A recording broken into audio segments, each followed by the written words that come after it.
तुमच्या गावामध्ये तुम्ही खूप दरवर्षी 2 किंवा दर वर्षातनं 2-3दा जेव्हा केव्हा तुम्ही जाता, खूप सगळी खेळणी घेऊन जाता, खूप सगळ्या मुलांना कलेक्ट करता.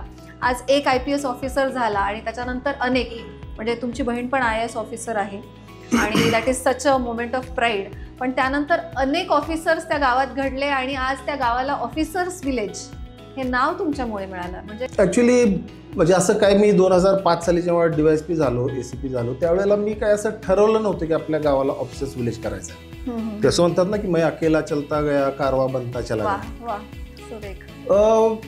मी झाल्यानंतर 3च वर्षामध्ये माझी लहान बहीण रोहिणी ही फर्स्ट अटेम्प्टमध्ये IAS झाली. त्यानंतर लगेचच शिवप्रसाद नकाते IAS झाला, स्वप्नील पाटील IAS झाला, आणखी एक आमची डॉक्टर मनीषा वाकडे ती IAS झाली.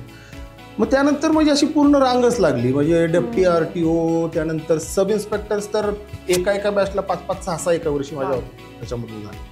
त्यामुळे ते एक प्रत्येकाचं मोटिवेशन बनत गेलं आणि एकानं दुसऱ्याला ज्योत से ज्योत जगाते चलो. म्हणजे आत्ता कमीत कमी एक 5-50 मुलं माझ्या छोट्याशा गावची 100 मुलं पुण्यामध्ये अभ्यास करतायत.